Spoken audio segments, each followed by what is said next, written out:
Concert movement number 1. The basic head bob. Ready, go.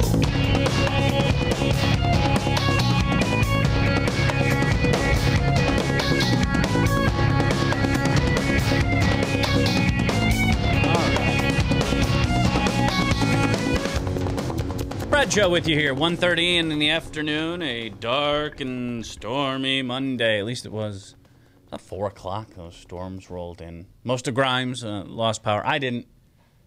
Can we just... Maybe here's a stimulus idea that would pay off in droves.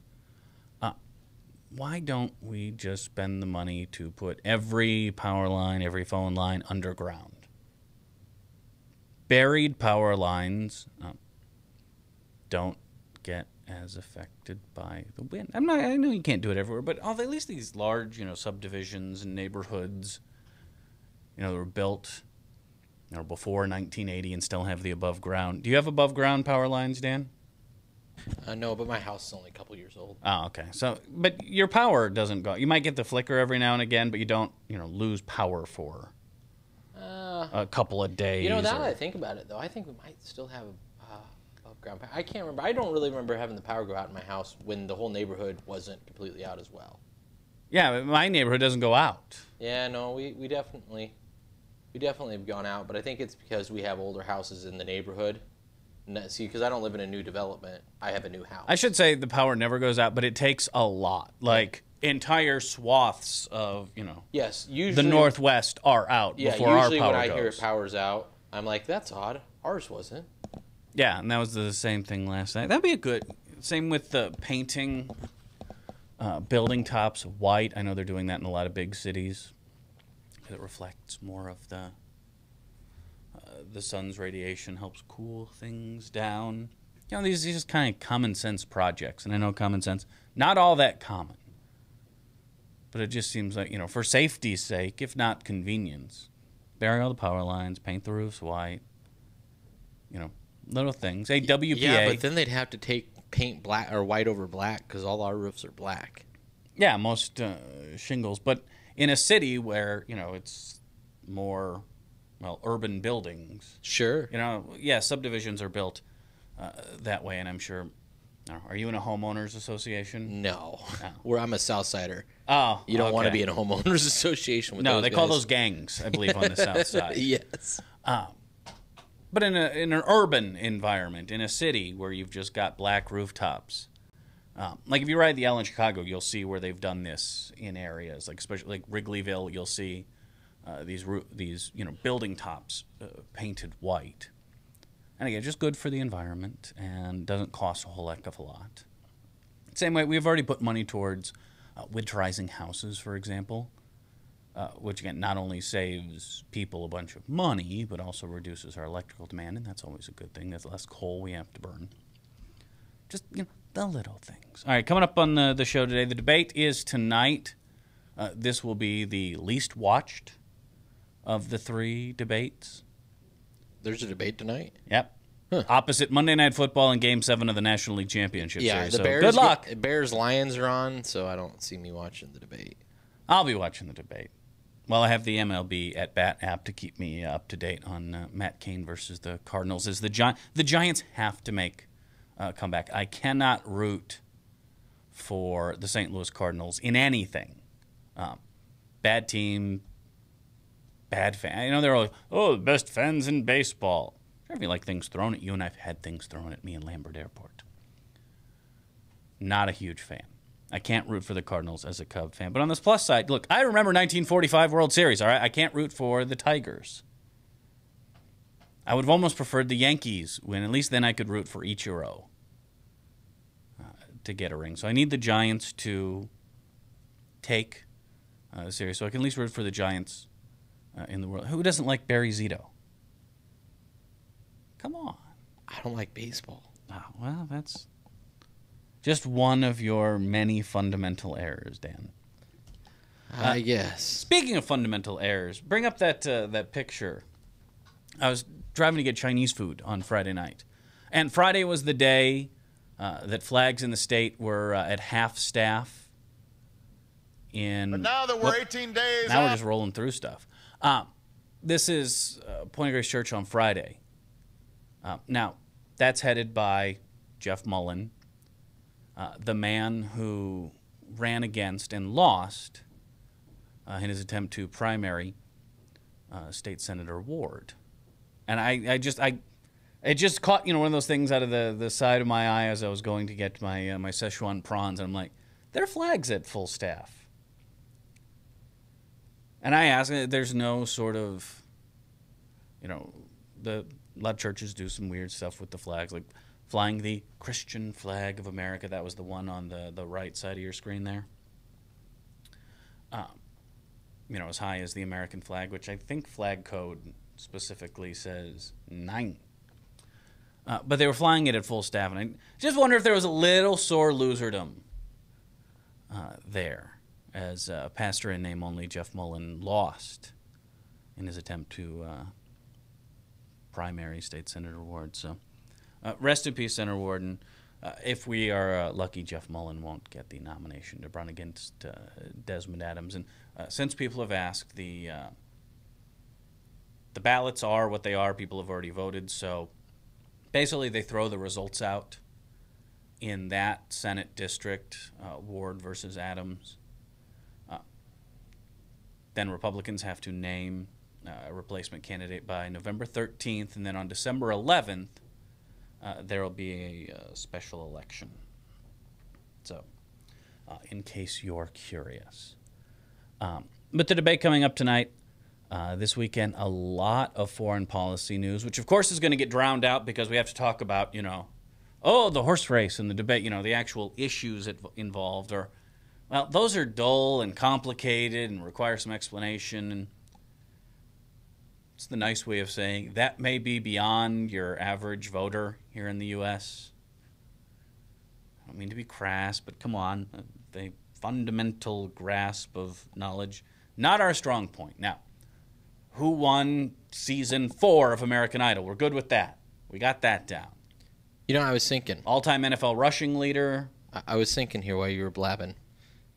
CBS already went ahead and announced the presidential race. We could just do that. Yeah, I saw they... and then been done. Yeah, they were testing graphics. They run those tests same way that you'll see occasionally an obituary pop up on a website that'll be half filled out. And because again, the whole race in the news department these days is to be first. So when someone dies... Well, they won. Well, yeah, a lot of times they'll have obituaries pre-printed, and again, it's just a couple of wrong, button strikes, and boom, it's posted to the website. Oops. So yeah, CBS pulled that one off, which I got kind of a kick out of. But no, we saw over the weekend is a couple really dicey things, starting on Friday. Now, Friday is the day you typically do, if you want to dump something, you do it on a Friday because no one watches the Friday evening news and no one reads the Saturday newspaper. And by Sunday, there's something new. So this is not going to get the attention it deserves, but it goes back to the House of Representatives, in this case, Darrell Issa. He is the head of the Oversight Committee. And rebel attack. He is, well, basically the chief attack dog in the House of Representatives. If there's a pseudo scandal that the right wants to make a deal out of, Issa's where it goes. And some speed bumps along the way, trying to make hay on the attack on Benghazi. The first was in the televised hearings where Issa and his lackey Jason Chaffetz inadvertently outed a CIA annex that may or may not have still been in use by going, ah! And then on Friday, we saw a 166-page document dump, and the official classification was sensitive but unclassified.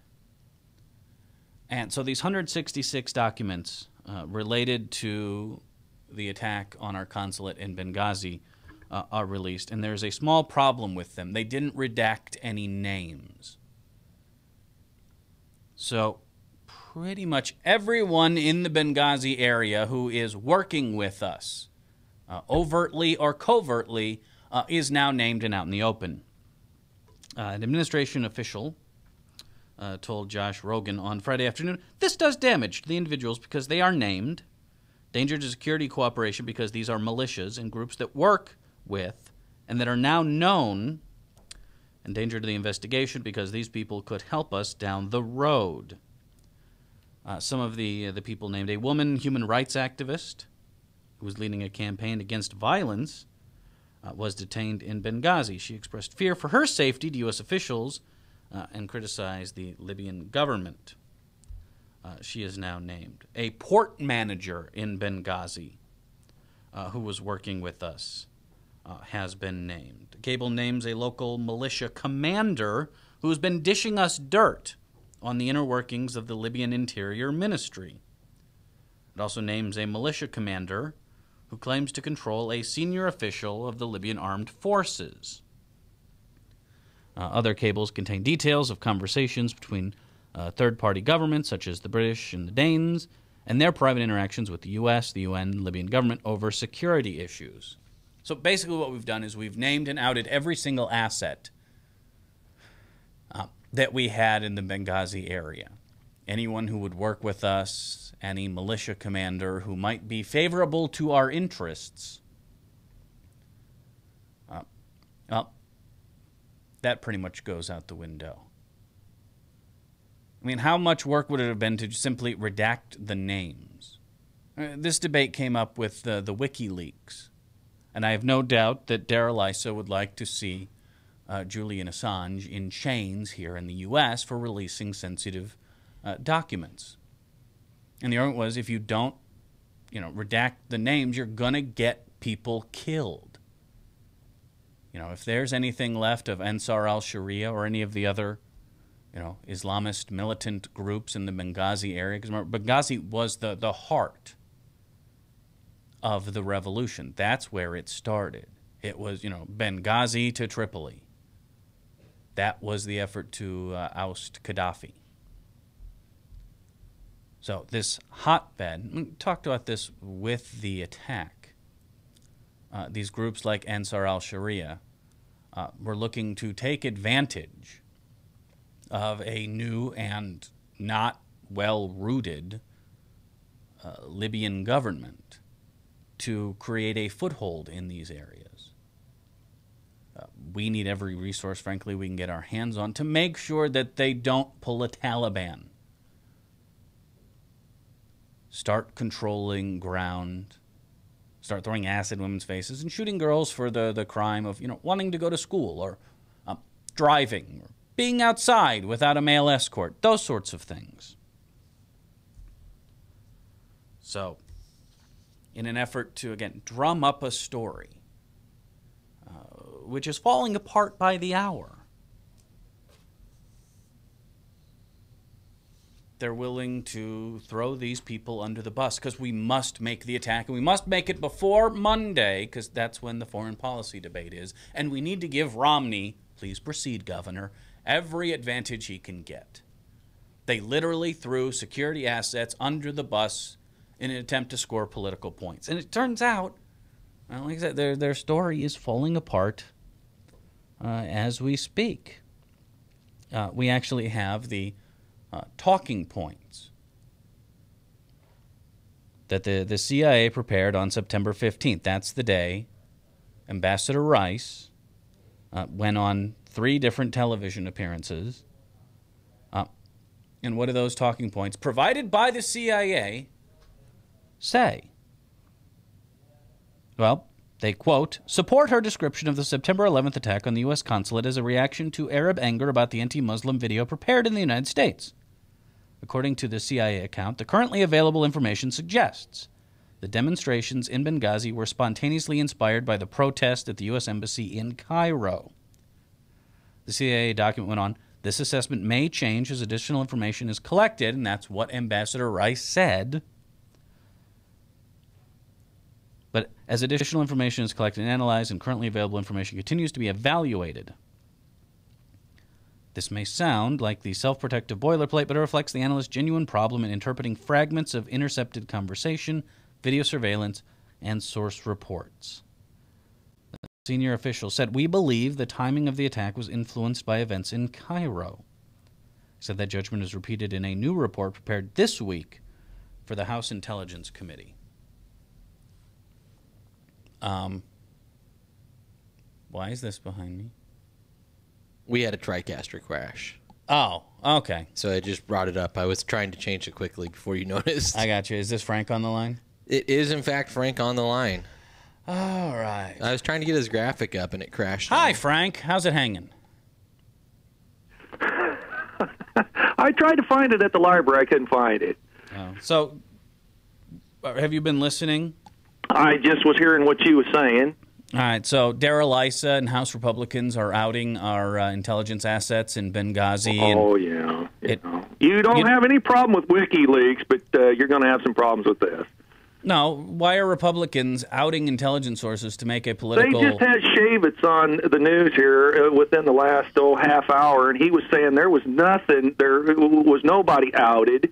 That all the things that were released had already been released. Well, we know that the CIA annex that they outed in televised hearings wasn't known. It wasn't confirmed until they decided we have to have cameras on this. Because, frankly, getting to the bottom of the issue might be a happy accident. Okay, Sharon Lamb from the point is to attack the president. They're willing to throw our intelligence assets under the bus, the CIA under the bus. Okay, let me combine a couple of questions for you. This is why I called, and it pertains to this subject. By the way, I haven't even gotten to the L.A. Times and their story on no evidence found of al-Qaeda role in Libya attack. Okay. Just because they haven't found evidence doesn't mean they weren't involved. Okay, and why would we link al-Qaeda to it? By that reasoning, I could link Operation Rescue. The evidence hasn't been found yet. We don't have any evidence Randall Terry shot up our consulate in Benghazi. Okay, here's my question to you. But that doesn't mean they didn't. In fact, has anyone seen stormtroopers? Can we deny that the Empire was involved here? I realize that I'm probably an unsophisticated rube, not sophisticated like some of the libs. This is amazing. Finally, we have found something we agree on, Frank. It took years. But explain to me in coherent English so that I can understand why we have a Borden-ager, Brian Terry, dead because of a Fast and Furious You're going program. Back to Fast and Furious? No, just hang on. Hear the question. All right. And we have a dead ambassador and 3 other people in Benghazi. And we want to focus by the surrogates of the administration and the media on a comment, binder of women. Could you explain to me, with all the disasters in the world, all the economy that we have going on... Well, frankly, when it comes to that attack, Frank, I didn't build that. All the serious issues. Why do we focus on words like optimal? Why do we focus on words such as binder? Well, because they're 8-second sound bites, and binder full of women is a meme like Big Bird. Okay. I'd rather focus on Mitt Romney at the debate, not talking, and by the way, you know he lied about his binder full of women, right? It was the group Mass Gap that before the election put together binders full of women to bring to whomever won to say, you need to staff with women. Our goal is to have the same percentage of women in these senior positions as we have in the state of Massachusetts. It wasn't Romney's idea. He didn't ask for it. Well, whatever. He had women in his administration, correct? Well, yeah. They make up like half the population. Okay, but his contention at the debate was that it was his... So if you get to the same point, what's the argument? But hold on. His argument in the debate that it was his idea, and it turns out it wasn't. If a guy heats up like a microwave and a gal heats up like a crock pot, but they get to the same point, what's the issue? The point is that Mitt Romney lied. Okay. Well, why didn't big shot Obama call him on his life? He lied that night. I doubt Barack Obama is familiar with Mass Gap. Luckily, we have the people from Mass Why Gap. do we have to have all this post-analysis, talking heads? Well, because most people don't watch or pay full attention to debates, and usually the winners and losers are determined by the post-debate spin. That's why they have a debate spin room where campaign surrogates stand there under big signs with their name on them talking to reporters. Yes, but the first debate, go back to the first debate where Obama had any number of chances to address any of those terrible lies that Romney was telling, but we've got to wait till a week after, till the spin media. Yeah, he failed miserably in that first debate. Well, the question was asked by a woman who was posing the question, why does women continue to get 72% on the dollar of what men make? That question had nothing to do with women's reproductive rights. Correct. It's an economic question. It's an economic question. Obama managed to turn it into an answer on women's reproductive rights. Romney made the mistake of using the word binder. Well, didn't Obama mention Lilly Ledbetter? In fact, that was the first piece of legislation he signed. Yeah, I think Lilly was mentioned somewhere in there, yes. And you know what Lilly Ledbetter does? I've heard here recently over the weekend about the Lilly Ledbetter where she was working somewhere for... Okay, but what does the Lilly Ledbetter Pay Protection Act do? And each and every time she got paid, she was being discriminated against. I heard a little bit over the weekend on it. But what does the act do? Because it's one of Obama's signature pieces of legislation. I would assume that it's supposed to address future grievances about women who are being underpaid. That's, you know what, that's close enough. Judges will give that one to you. Okay, so in bringing that up in an answer to an economic question, you don't think Obama answered the question? That's not a problem, but when he turned it into reproductive rights, I want to know what the heck that had to do with the question. It's taking a strength of the Obama campaign and a weakness of the Romney campaign and highlighting it. I don't see where it's a war against women wanting them to pay for their own birth control devices. Why shouldn't it be covered under preventative medicine? Because if you give a man Viagra, that's trying to fix something that's broken. When you give a woman birth control, everything's working fine. You're trying to stop something from happening. Yeah, you're trying to give women control of their own sexuality, something the right wing has a definite problem with. Technically, I could make the argument that Viagra and erectile dysfunction pills should be more covered by insurance policies than birth control, because birth control is trying to stop something that works just fine. You don't believe that women have a right to control their own reproductive... but why does the government need to foot the bill? The government isn't footing the bill. Insurance companies are footing the bill. Well, and you don't think the insurance companies are going to pass that right on to the consumer? Because right now we have insurance plans that cover Viagra, that won't cover birth control pills. But back to the point, we have so many more serious issues in this country, and we want to bicker over optimal. We want to bicker over I'm more than happy binder. to bicker. How about when Romney said he came up in small business? Do you believe that Bain Capital is small business? No, it wasn't small business. So you admit that Romney was BSing there? He's talking, I don't know the context of what you're saying there. I would only assume that if he's talking something, he's dealing with small business. No, he said he came up in small business. But he started a business. I don't know that it started gangbusters. Actually, he started working for Bain Consulting, and it wasn't until he was offered not only the opportunity to lead Bain Capital, but the ability to come back at his same rate of pay and with all bonuses he might have missed if Bain Capital failed. And even then he said no. It wasn't until he was promised by Mr. Bain himself that if you go start Bain Capital and if it fails, we will bring you back into Bain, proper, and we will make sure that the press understands that we are bringing you back because we need your management, consulting experience. It isn't because Bain Capital failed. Then he finally agreed to go and start Bain Capital. Okay, so you caught him in an exaggeration. That's one way of putting it. There are others. What about when he said he wasn't interested in lowering tax rates for millionaires and the top 1%? he don't want to tax anybody. He wants to take taxes off. Okay, the but he middle said he's class. not interested in lowering taxes on that top 1%, correct? Do you agree with the premise I just Yeah, spoke? yeah. Okay. He don't want What lower about taxes. when he said in the Republican debates that he was going to cut taxes for everyone, including the rich? Said that to Anderson Cooper's face. Would you like to see it on video? Yeah. All right, there's the Romnesia video that, Frank, you can enjoy with the rest of the audience. This was put out by the folks at the Daily Coast today. Out from the election, You can enjoy this one, Frank. Okay. Mr. Severely Conservative wants you to think he was severely kidding about everything he said over the last year. He's forgetting what his own positions are, and he's betting that you will too. We've got to name this condition that he's going through. I think it's called Romnesia.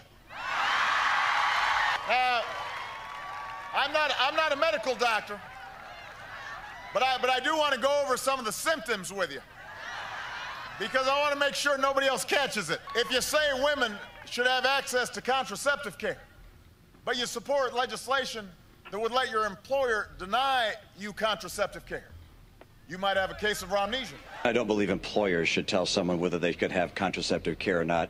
Every woman in America should have access to contraceptives. Jim Heath, a reporter for a TV station in Ohio, just tweeted a remarkable piece of news. Mitt Romney told them he does not support the Blunt Amendment, which would empower employers and insurers to deny health coverage they find morally objectionable. What happened here? I didn't understand his question. Of course I support the Blunt Amendment. If you say you'll protect a woman's right to choose, but you stand up at a primary debate and said that you'd be delighted to sign a law outlawing that right to choose in all cases, man, you've definitely got Romnesia. There's no legislation with regards to abortion that I'm familiar with that would become part of my agenda. If Congress passed a federal ban on all abortions and it came to your desk, would you sign it? I'd be delighted to sign that bill. If you say earlier in the year, I'm going to give a tax cut to the top 1%, and then in a debate you say, I don't know anything about giving tax cuts to rich folks. I'm not looking to cut taxes for wealthy people. We're going to cut taxes on everyone across the country by 20%, including the top 1%.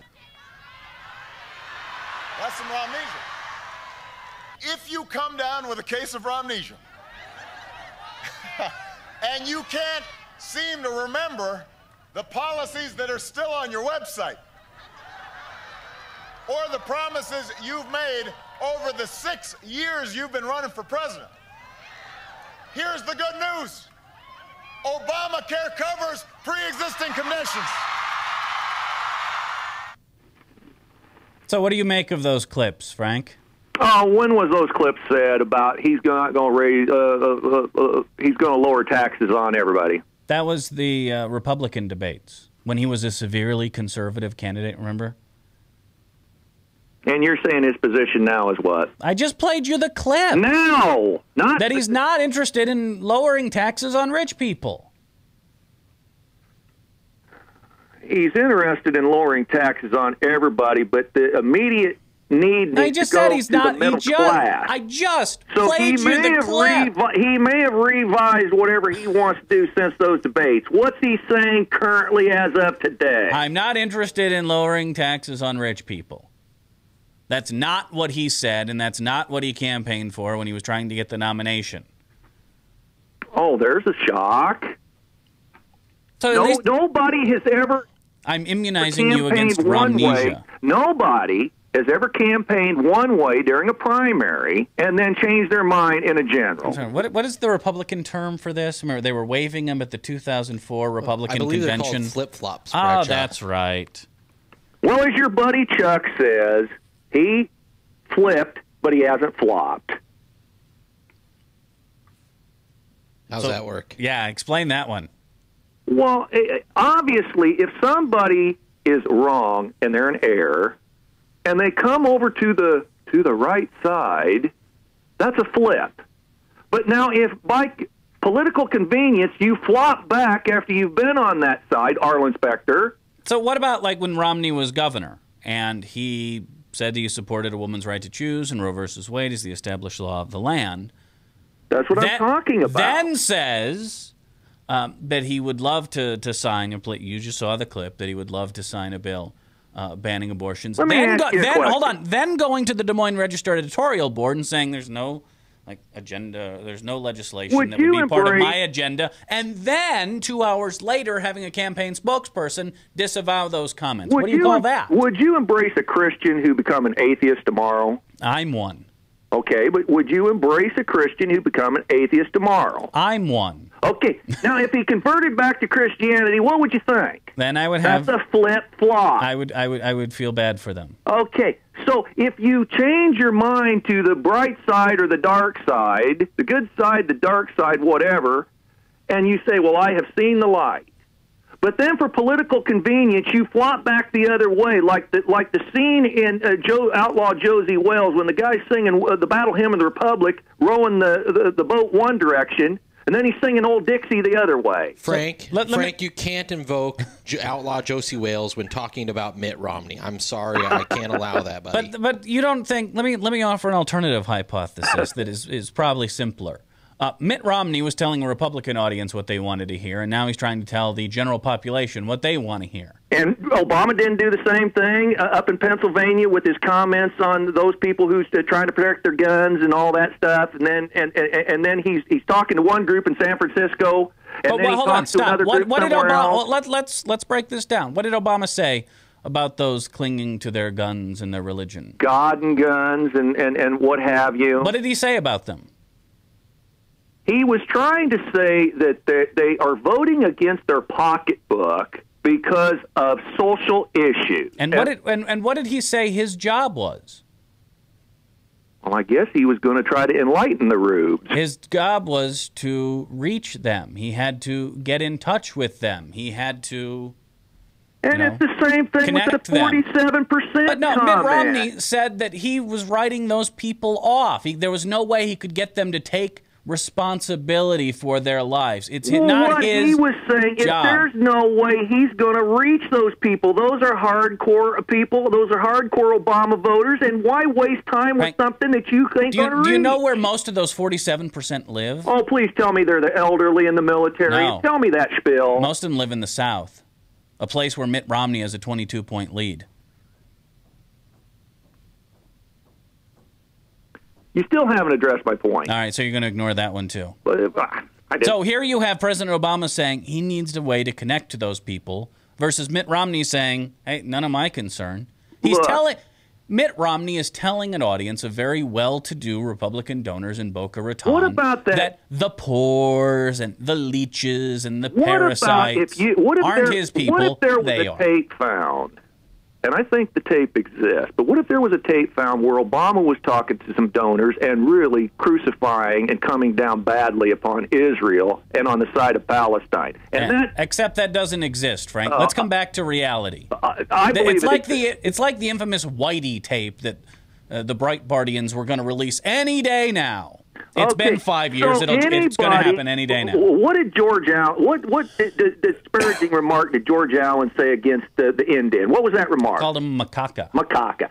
Okay. Anybody can slip in with today's technology, an iPhone, and record what anybody has to say in a private conversation. Correct. That's part of campaigning these days. Part of campaigning. Every campaign sends someone with a video camera to the other guy's addresses to catch them, I don't know, commenting on legitimate rape or claiming that he was going to write off the 47% when, in fact, a good number of those people are his Republican Southern base. So when you find that Obama says clinging to God and guns, you don't seem to be disturbed by that. What did he say? Again, this is the fundamental difference between that and the 47% comment. This is what lazy commentators were trying to use to spin the inherently damaging 47% tape, which is why Romney, after 2 weeks of defending it, then had to step back from those comments. Which comment was better or which comment was worse. Well, I'm willing to take that stand. Here you have a politician saying that look, these people aren't receptive to my message, and I need to find a way to reach them, versus I'm writing these people off. I can never convince them to take responsibility for their lives. Any politician, I don't care what his name is or what his party affiliation is going to talk to his donors in a way he will not talk to the general public. Obama does it at his donor fundraising events, and so does Romney. So which one do you think is the more real Romney, if such a thing even exists? The guy who didn't know he was being taped talking to his people, or the guy at the presidential debate talking to 60 million Americans? Which one do you think's the real Romney? There is no real Romney. Because there's no real Obama. Well, I thought the real Obama was a Kenyan Marxist. No, I never called him a Kenyan whatever you're going to... You think he's a socialist? Well, I'll tell you what I don't know. Do you think... I'll tell you what I don't know about him. There was somebody who interviewed Reverend Wright that appeared on Hannity's show, and Hannity asked him directly, did Obama ever convert to Christianity? And the guy who interviewed Reverend Wright said, I don't know. Do you think Barack Obama's a Christian? I don't know. What's your gut tell you? My gut tells me that I think he probably maybe converted over to Christianity, but I can't say that with any authority. Well, what would it take for you to say that with authority? Well, if I heard him proclaim that Jesus Christ was his Lord and Savior. He said that multiple times. In fact, that was on the Howard University tape that Tucker Carlson and Hannity were pushing a couple of weeks ago. If I heard him profess it, you should go and I watch heard that. him profess it, and what I thought was an honest profession, then I'd say, buddy, you're a Christian. But you should go watch that the Blackety Black tape that Tucker Carlson's Daily Caller. All right, send me the link to it. Well, go look it up. It was on Hannity. He was on a Friday night on the Hannity show when it was Hannity and Levin and Tucker Carlson and the Drudge Report. If the man who he sat in his church for 20 years doesn't know that whether he converted, does that say something? Does that lend a little credence to the argument? I don't think Jeremiah Wright ever said that he didn't think that Obama converted. I think you need to get the guy that interviewed Reverend Wright for about 3 hours who done a Hannity piece. And he was on there. I'm familiar. Now, can you bring me a non-Hannity source?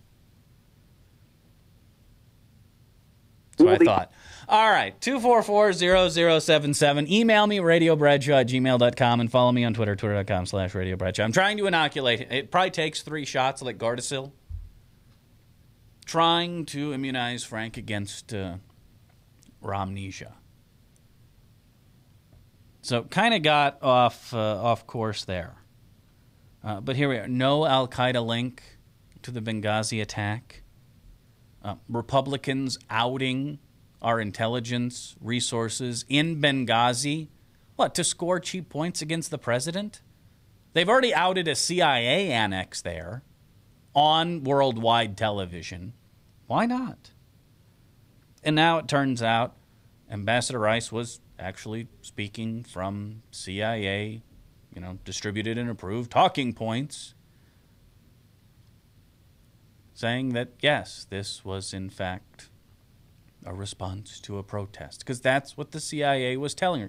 The people involved with investigating this, who were running an annex there. And now this. And this may be the biggest news of the weekend. This is in the New York Times, a piece by Helene Cooper and Mark Landler. The United States and Iran have agreed in principle for the first time to one-on-one negotiations over Iran's nuclear program. Iranian officials have insisted that the talks wait until after the presidential election, a senior administration official said, telling their American counterparts they want to know with whom they would be negotiating. News of the agreement, result of intense secret exchanges between American and Iranian officials that date almost to the beginning of President Obama's term, come at a critical moment in the presidential contest. Tonight's foreign policy debate, the issue of Iran, will come up. And I have no doubt that Mitt Romney will be beating the war drums. If you look at his foreign policy advisors, It's almost a Bush cabinet all-stars. Or maybe should it be the Iraq War all-stars? The drums are beating. And here is proof that our sanctions are working. Yet whether it's hurting, the Ayatollahs and the elite versus the regular people is a different discussion. But here we have Iran, who's seen a 40% drop in the value of their currency. I mean, their economy is in shambles thanks to these sanctions. Wanting to sit across the table and negotiate. What are the odds that occurs in a Romney administration?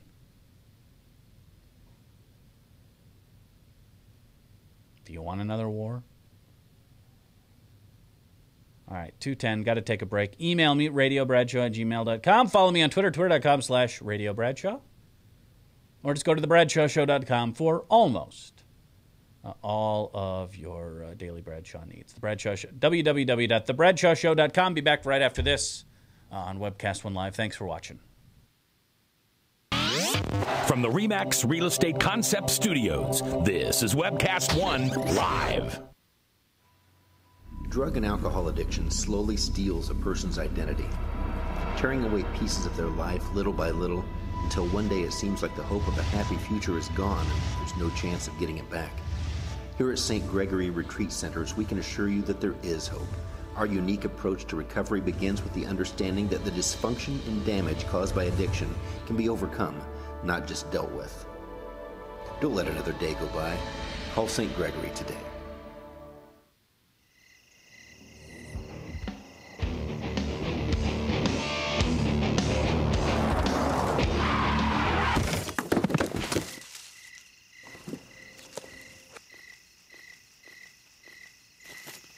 It's like they want to get hit.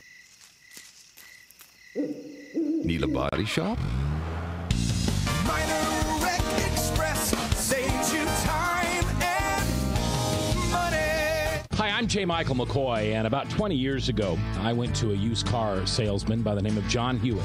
He had a little shop over there on North 2nd Avenue called John's Auto Sales, and I bought a car. I found that experience to be one that I had never had before from a used car salesman. He was honest, he was dependable, he had integrity, and he did what he said he was going to do. Well, over the years, between my kids and grandkids, I purchased 7 vehicles from John's Auto Sales. And last month, I asked him to be a sponsor. And he said not only would he like to be a sponsor, but he would offer a $100 tithe for every customer that came and bought a car from him directly to the church of your choice. I can tell you about their huge selection. I can tell you about their years of experience. I can tell you about their honest integrity. But all I really need to tell you is that I bought 7 cars, and you can trust them. John's Auto Sales, 5435 2nd Avenue, Des Moines.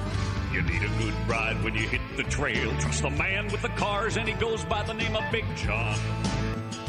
Big John. Big John.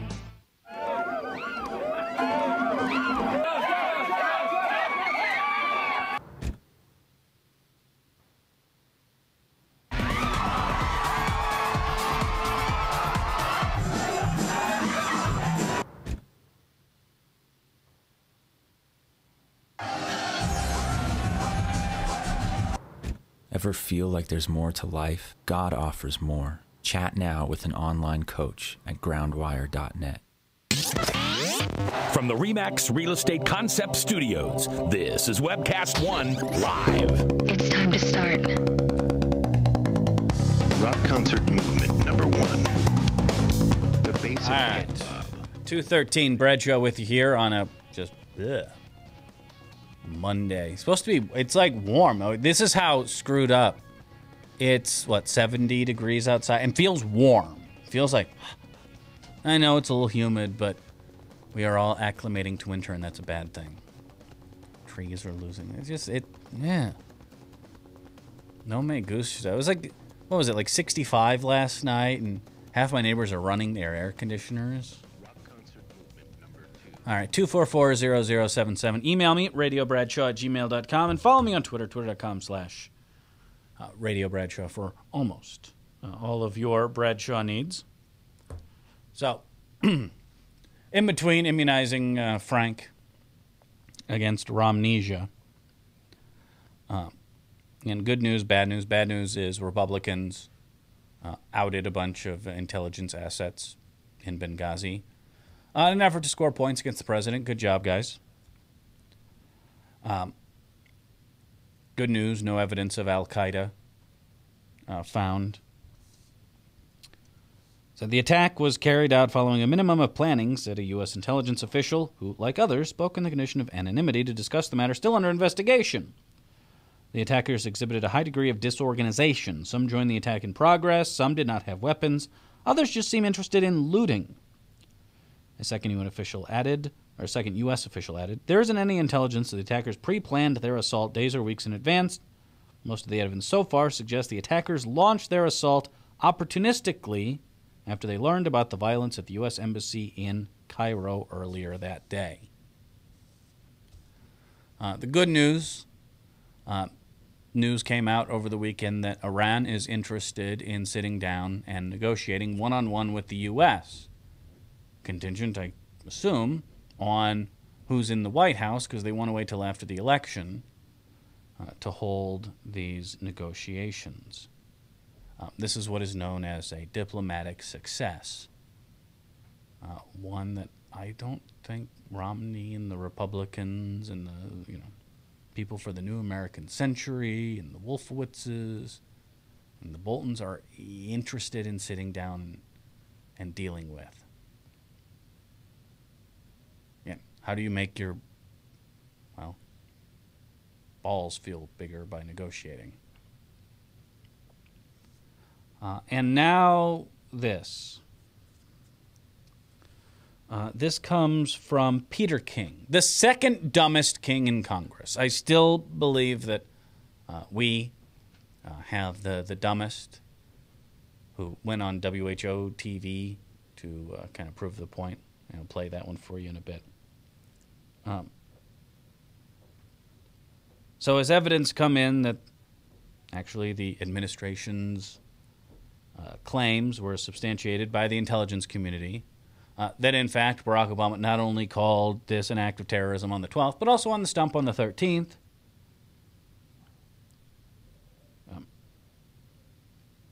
Now, Peter King, representative from New York, believes that the Obama administration doctored Libyan intelligence in order to score political points. Who are the individuals or the ones the president claimed gave him this information, and did the president steer them in that direction? Was this mindset by the administration that said Libya was a great victory and Al-Qaeda was on the ropes and no longer a threat to us? To me, shows the president did not look into what happened, did not inquire what happened, and was willing to look at something face value. Why was the report at face value where there was so much information and evidence showing there is a terror attack? It cries out for investigation. I mean, these guys are desperate. You know, their spin is falling apart. We saw this in the second debate. Please proceed, Governor. Go ahead. Set and bait your own trap and walk into it. I'm just going to hang out here on my bar stool. So maybe I missed it, but did you predict the winner for this one? I have not. Are you going to? Too close to call, maybe? One, I don't know how relevant the debate is because, again, most people are going to be watching either Monday Night Football or Game 7. I think at this point, if you are watching this debate, like myself, there's very little that's going to influence you. I think it's certainly winnable. It's far more winnable than a town hall debate, which Obama managed to win. Very nice. But I would be very surprised if Obama came away losing this one. I will make you an ironclad, guaranteed 100% will come true predictions that Wolf Blitzer will call it a tie. The debate is not for another 6 hours. But to say, I called it before the second debate. Immediately, the cameras go from the debate hall to, I don't know, the Situation Room or Wolf Blitzer's Jeopardy set. So you don't think President Obama will come out swinging in this one? Huh? I think he will come out swinging on this one, but it's hard because Romney's going to be bluster. The way Romney loses this one, by the way, is taking his kind of right-wing framing, the stuff that, well, this is his problem with the second debate. He bought the Proll feed. You've read 1984, right? Mm-hmm. Proll feed is what, the party disseminates to the masses, not to be consumed for actual use, for it holds very little, in connection with the real world. And when Romney went, full Hannity by saying, oh, you didn't call it terror for 2 weeks. Well, that's simply not true. To the point where even Candy Crowley said, no. So if Romney does that, and I'm assuming at debate practice they're teaching him not to, my guess is he softens the war drums a little bit. I don't know. He's pulling ahead in the polls now on Rasmussen, so I bet he goes for the throat personally. If he does, it will end up costing him. That's not his strong suit. Yeah, Mitt Romney has made all his ground by playing moderate Mitt. Yeah, I think though that he's trying the last. He's still got to excite a large part of his base. To be honest, I think, and this is the lesson learned from the first debate, they're excited just by seeing him telling off the president. I think the same way they hated John Kerry for actually living the life that they dreamed about. Sure, Mitt Romney is doing what every idiot and Hannitized and I'm resident not of talking about the base that likes him. I'm talking about guys like me that they're still disenfranchised with him. The large part of the Republican could Romney base, do anything at the debate tonight to make you go, yeah? Well, he could profess Jesus Christ as his Lord and Savior and come over to the Christianity side. Jesus Christ is his Lord and Savior. I know. Son of Elohim, brother of Satan. Yeah, that's more like Jesus Christ. I actually would like the actual biblical God. He could do that. He could give us reasons for why he switched positions. He could hold tight on some positions, perhaps. Yeah, but none of those would be winning positions. He could make sense of Paul Ryan's plan for us. None of those are winning positions for him. Well, he's got to do something. Well, what he really needs to do is focus on Ohio, Wisconsin, Iowa, Virginia, and Florida, because that's where the race is going to be. Oh yeah, no, we're still purple here. Decided. Well, Iowa, as we move forward, is losing relevance. We're still getting the ad buys, but Wisconsin and Ohio are going to be the What, you two. don't think the Iowa nice guy saved us? No, I think we're in deep doo-doo when it comes to watching television, but I still think Iowa goes Obama for no other reason than, again, massive ground game. This isn't something that shows up in polls. This isn't something that shows up in economic news. But when you're almost 2-1, in fact, I think he's over 2-1. We did have a beat Mitt field guy offices. come over. Well, it's not just that; it's also the get out the vote, which is why you're seeing such a push. I've gotten 3 ballots. Yeah, I've gotten 2. If you can, I'm not. Maybe one of the best. Short of sending a check or volunteering your time, the best thing you can do right now is vote early. Get it out of the way. Get it done. Often. No. Only if you're a member of Acorn. See the guy, by the way, in Virginia that was picked up for throwing away voter registration forms? No, but that doesn't surprise me. Yeah. Shock, it's a Republican, which means you're not going to hear about it on Fox News. Yeah. Who knows? I don't watch Fox News anyway. Good plan. No, turns out he was working for the RNC as well. This Nathan Sproul character who has a history of registration fraud. Again, he does what Republicans claimed Acorn was doing. GOP really is the party of projection. At this point, any attack levied by a Republican, I just assume they're doing. It's just easier that way, especially the real homophobes. Well, I think it's a generalization of mankind. We're all kind of hypocritical, so of course it exists. No, but I think that's how we know it exists in yours. It's part of the Republican strategy is find your weakness. I don't think they have a strategy. And if there's a strategy, it's got to be for 2016. Because why would they bring Mitt in? They brought Mitt in because all the A-teamers weren't interested. That's what I think it's a 2016 run. I think it's always been a 2016 well, run. I agree. I think the House would be a happy, or the White House would be a happy accident. Sure.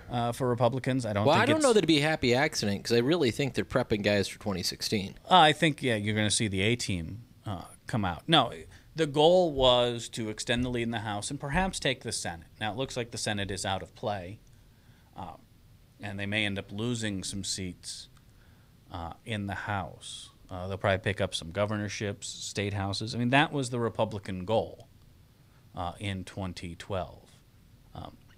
You've seen the Obama machine is pretty formidable. Even after a couple weeks of nothing but good news for the Romney campaign, they're still behind in the electoral vote. The map is still not in their favor. Unless they can, and poll after poll shows Obama lead in Ohio, Obama lead in Wisconsin. Those are two must-haves. And Florida is still a toss-up. But again, without Wisconsin, without Ohio, without Florida, Romney simply doesn't win. He doesn't get to 270. It's not going to happen. So again, I'm fine with looking at a Gallup, +6. My guess is that's going to lead to some serious head-scratching on election night over at Gallup headquarters, and maybe some tinkering with that likely voter model.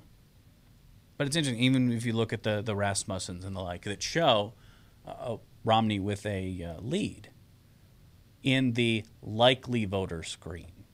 And again, when pollsters go out and they start, random dialing areas, not every interviewee is seen equally.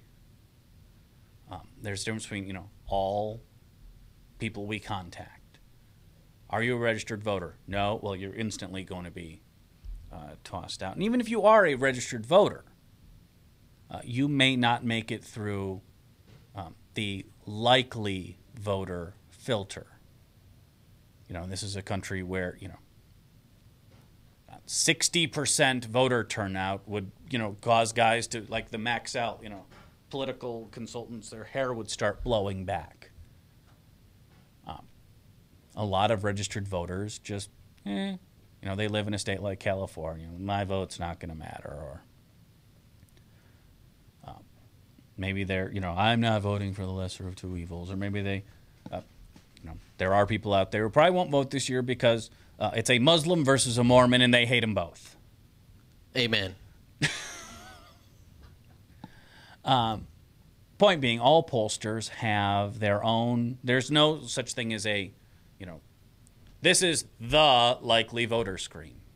Every pollster has their own methodology. For example, I believe it's Gallup, that if this is your first election, you're automatically not getting through the likely voter screen. And they, questions like, your previous voting history, where you live. When you look at registered voters, almost all of those pro-Romney polls show Obama with the lead. It's only through the likely vote. And not to say likely voters screen, we're not unskewing polls here.